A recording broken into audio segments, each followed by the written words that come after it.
آپ کیونکہ براہ راست ہمیں بتا سکتی ہیں، ناظرین کو بتا سکتی ہیں، کشمیر میں ایز وی اسپیک پہلے ہی 5 اگست سے جو حالات ہیں وہ ہم سب کے سامنے ہیں، لیکن اب مزید کیسے ان مشکلات میں اضافہ ہوا ہے؟ جب کووڈ کے ہوتے ہوئے پہلے بھی انفارمیشن کا آمد و رفت تو تھا ہی نہیں، کشمیر سے دنیا بھر سے ان کو کاٹ کے رکھا گیا تھا، اب یہ مزید حالات کیسے سنگین ہو گئے یا ایگزیجریٹ اس کو کیا گیا ہے؟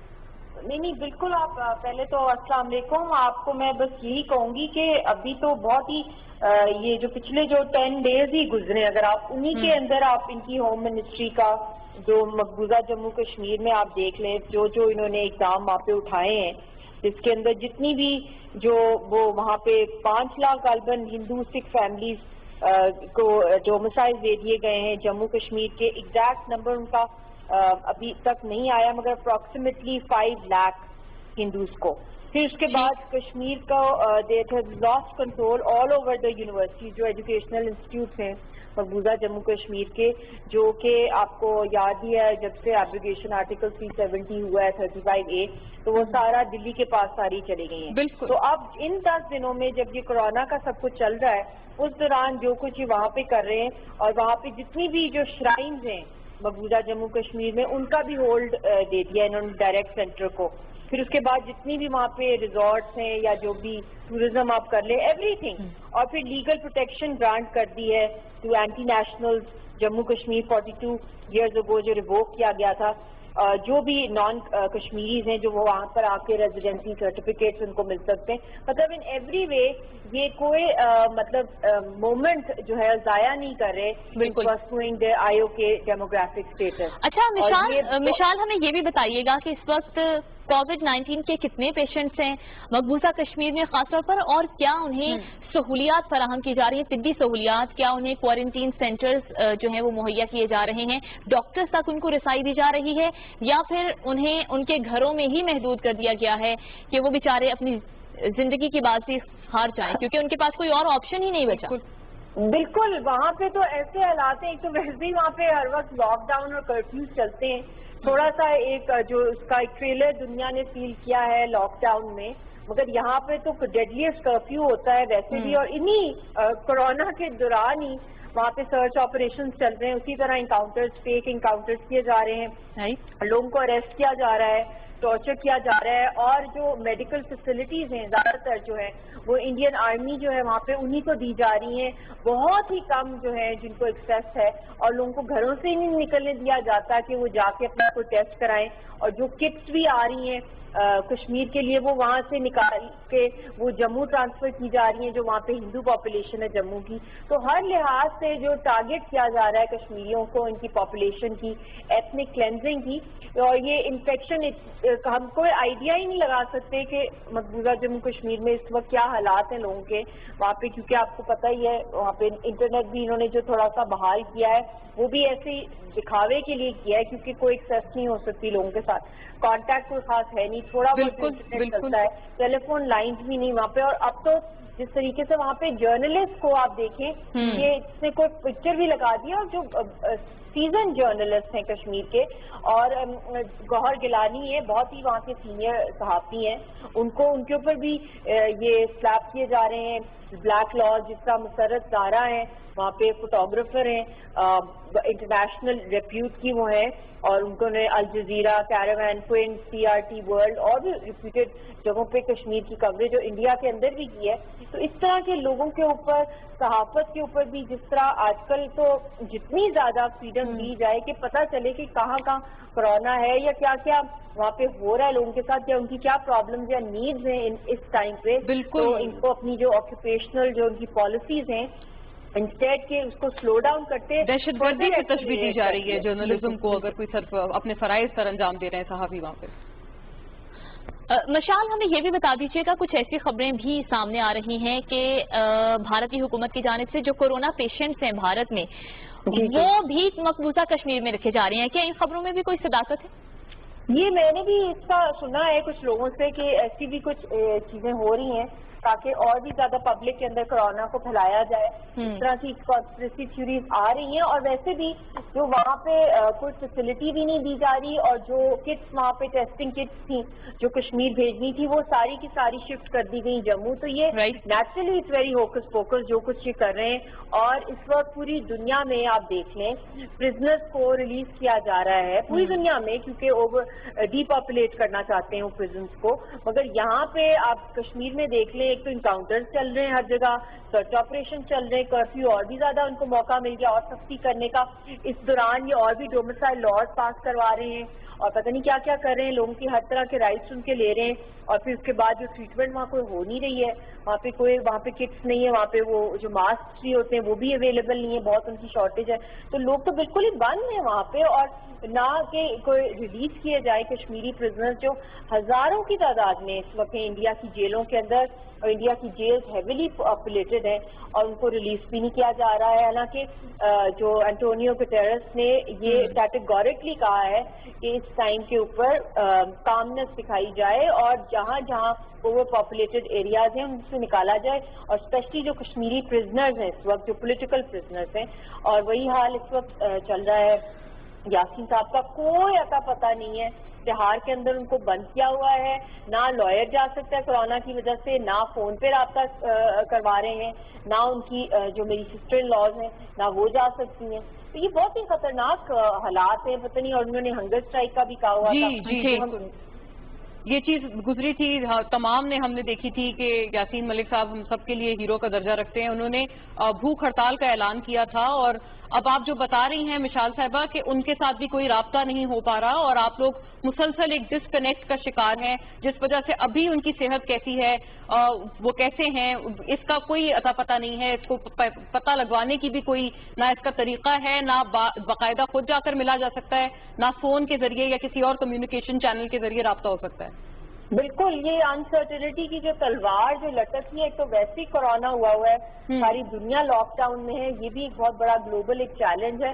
پھر اس کے بعد جو وہاں پہ جو کچھ ہو رہا ہے, نہ کوئی رابطہ ہے, نہ ان کو نکالا جا رہا ہے, نہ ان کو ریلیز کیا جا رہا ہے. حالانکہ انٹرنیشنلی بھی یونائٹڈ نیشنز نے کیٹیگورکلی اس چیز کو کہا ہے کہ release all prisoners, especially Kashmiri political prisoners جو ہیں, تو اور بھی زیادہ ان کے خلاف تیزی کی جا رہی ہے. اب دیکھتے ہیں آگے کیا یہ لوگ اب اگلا اقدام انہوں نے کیا کرنا ہے. آئی تھنک دے ٹوٹلی جو ان کو وہ ہے وشیس قسم کی جو کشمیریوں کے خلاف کیمپین اور اسلاموفوبے کی کیمپین جو انڈیا کے اندر اس وقت چل رہی ہے مسلمس کے بارے میں, وہاں پہ جو کچھ کر رہی ہے کرنٹ رجیم مودی گورنمنٹ, جو اپنی نااہلی یا اپنی جو کچھ ہے اس کو کور اپ کرنے کے لیے کورونا کی وہ سارا کا سارا بلیم ڈال رہے ہیں مسلمانوں کے اوپر. تو یہ ہر لحاظ سے یہ ڈسکریمنیشن ہے کہ پالیسیز ہیں ان کی طرف سے, اور وائلنس کو مطلب پروموٹ کیا جا رہا ہے, وائلنس کمیونٹی. تو this is very very dangerous situation جہاں پہ پورا کا پورا یہ سارا. اچھا مشال, جس طرح سے آپ نے انٹونیو گوٹریس کا بھی بات کی, انہوں نے بھی اسی بات پر زور دیا تھا کہ اشتعال انگیزی کو چھوڑ کر انسانیت کو بچانے کی طرف زیادہ دھیان یا توجہ دی جائے. اگر ہم انٹرنیشنل کمیونٹی کی بات کرتے ہیں تو کیا آپ سمجھتی ہیں کہ بھارت پر انٹرنیشنل کمیونٹی کی طرف سے جو پریشر آنا چاہیے تھا اس ساری صورتحال کو لے کر, خاص طور پر یہ کورونا وائرس کے اس وبا کے دنوں میں, کیا وہ پریشر اس طرح سے بھارت پر آیا کہ کشمیری بھی انسان ہیں, انہیں بھی جینے کا حق ہے, انہیں بھی جو بنیادی انسانی حقوق ہیں اور انسانی حقوق کی جو عالمی تنظیمیں ہیں, کیا انہوں نے اپنا کردار ٹھیک سے ادا کیا ہے اس سب میں؟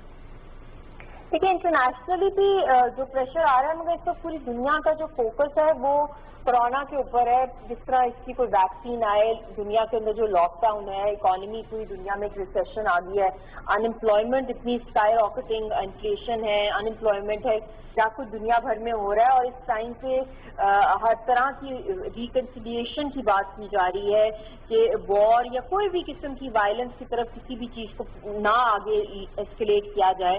مگر اس کا ٹوٹل 360 ڈگری اپوزٹ جو ہے وہ انڈیا میں اس وقت پریکٹس کیا جا رہا ہے. اور انہوں نے مائنورٹیز کے خلاف بھی جو بلز, آپ کو یاد ہی ہوگا دسمبر اور جنوری کے اندر جس طرح کے اینٹی وہ کیب بلز جو تھے اس کے تھرو جو کچھ ہوا, پھر اس کے بعد جو تبلیغی جماعت کو جس طریقے سے ٹارگیٹ کیا گیا ہے, اور پھر بہت سی چیزیں اگر آپ دیکھ لیں ان کی پالیسیز, پھر جو سپریم کورٹ کے جتنے فیصلے پہلے بھی آئے ہیں بابری مسجد کے بارے میں، پھر اس کے بعد یہ آرٹیکل 377، مطلب اٹس اسٹل گوئنگ آن. میں نے یہ سوچا تھا شاید ان کو کوئی عقل آ جائے گی کہ ان کی اپنی اکانومی اب اتنی کریش ہو رہی ہے، تو انسٹیڈ کہ ایک اور کشمیر کے مسئلے کو اور زیادہ کمپلیکیٹ کریں اور وائلنس اس کے اندر ڈالیں، یہ اب تھوڑا پیس کی طرف آئیں، ریکنسیلیشن کی طرف آئیں، کیونکہ اب دنیا کا ویسے بھی ورلڈ آرڈر بدل رہا ہے.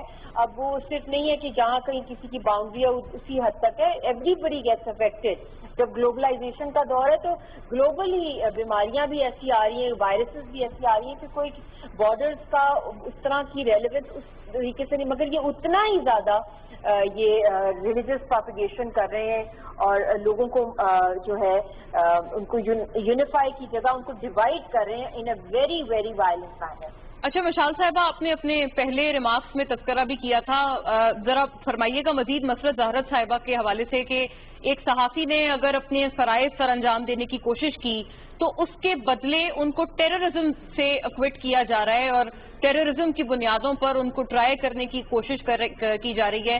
آپ بتا رہی ہیں کہ گوہر گیلانی کے ساتھ بھی ان کی کوشش ہے، جو کہ کشمیر کے لحاظ سے بڑی ایکسپرٹیز رکھتے ہیں، ان کا تعلق بھی ویسے بھی کشمیر سے ہے، اور سملر ان کے جو کچھ ارادے ہیں وہ گوہر گیلانی کے ساتھ بھی ہیں. تو یہ فرمائیے گا، یہ جو جتنی تنظیمیں ہیں جو صحافیوں کے حقوق کی پروٹیکشن کرتی ہیں یا گارنٹی کرتی ہیں، ان تمام کو یا ان کے جو بڑے بڑے یہ تمام اخبارات ہیں، جو آپ صحیح فرما رہی ہیں کہ ایک پورا اٹینشن کووڈ کی طرف چلا گیا ہے بین الاقوامی پریس کا، تو کیا یہ لوگ یہ تمام یہ جو ہیں یہ جو ٹیررزم کے چارجز لاگو کیے جا رہے ہیں صحافیوں پر، ان کے حوالے سے کوئی ایکسپیکٹ کریں کہ یہ جو تنظیمیں ہیں یا ایسوسی ایشنز ہیں یہ کسی طرح سے انرجائز ہوں گی؟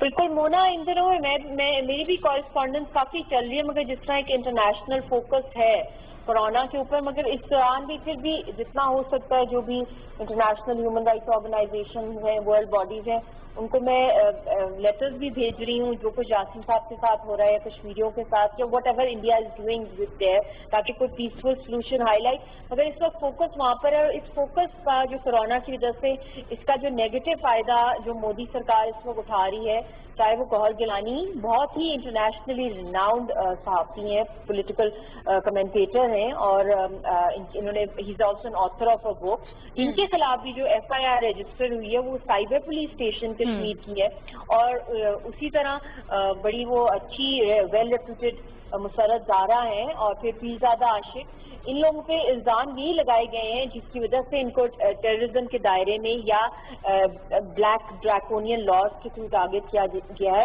وجہ یہی بتائیے کہ اپلوڈ کیے گئی ہیں کہ کشمیر ریلیٹڈ فوٹوگرافس اور جو کور کرتی ہیں view point of Kashmiri martyrs یا کشمیر کی فریڈم اسٹرگل، یا جو اصل سینٹیمنٹ ہے لوگوں کا، جب وہ سچ لکھتے ہیں. صحافی کا کام ہی یہی ہے کہ جو ریالٹی ہے وہ دکھانی ہے، وہ کسی کی سائڈ نہیں، بٹ فوٹوگراف اور دا کلنگز وہ اس کو کس طرح کور اپ کریں گے. پہلے انہوں نے رائٹس آلریڈی چھین لیے، اخبار سارے بند کر دیے، وہاں پہ ہر طرح کا فریڈم بند کر دیا. اب جو تھوڑا سا ہلکا سا ایک ٹریلر نیٹ کا کھولا ہے، اس کے بعد جو ایک دو کو وہ بھی بڑے ریزنیبل قسم کے ویو پوائنٹس ہیں، بڑے ہی کنسٹرکٹیو قسم کے، اور جتنے بھی یہ جو سینئر موسٹ صحافی ہیں، یہ I think this is like something which the world must notice کہ جرنلزم کرنا بھی ایک کرائم ہے میرے خیال میں کشمیر کے اندر. بالکل، حقیقت جو ہے وہ دنیا کو دکھانا ایک جرم بن گیا ہے ان صحافیوں کا. بالکل رائٹ. بہت شکریہ مشال صاحبہ، تمام دعائیں آپ کے ساتھ، اور اللہ ہر طرح سے آپ کی مشکل آسان کرے.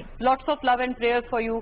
ناظرین، بات وہی ہے جو ہم لوگ ہر طرح سے ری ایٹریٹ کرنے کی کوشش کر رہے ہیں کہ something has to be done, اس کے بارے میں کچھ کرنا ہوگا، اور یہی بات ہے کہ ہم ایک کوشش کر رہے ہیں کہ نہ صرف پاکستان بلکہ دنیا بھر کی سطح پر ہم ایک نظر رکھیں کہ کورونا وائرس اور اس پینڈیمک کو کس طرح سے نمٹا جا رہا ہے اس کے ساتھ، اور کیا میجرز، کیا اقدامات لیے جا رہے ہیں. آئی ایم بینگ ٹولڈ ہمارے ساتھ اب بھوپیندر چوبے موجود ہیں. He has joined us via Skype. A very sane voice I know, جو ایک جرنلسٹ ہیں، ہمیں انڈیا سے جوائن کریں گے شارٹلی، مجھے بتایا جا رہا ہے. تو جب وہ ہمارے ساتھ ہوں گے ہم ان سے مزید اس حوالے سے جانیں گے کہ وہاں پر کیا صورتحال ہے، کتنے کیسز ہیں وغیرہ وغیرہ، اور یہ جو اسٹگماٹائز کیا جا رہا ہے یا پھر ایک کمیونٹی سے صرف اور صرف مسلمانوں سے مشروط کیا جا رہا ہے کورونا وائرس کے اسپریڈ کو. بہت ساری اس میں عجیب سی خبریں، من گھڑت کہانیاں، یہ اس حد تک کہ کوئی انفلٹریٹ کرائے گئے ہیں پاکستان کی طرف سے کورونا وائرس کے پیشنٹس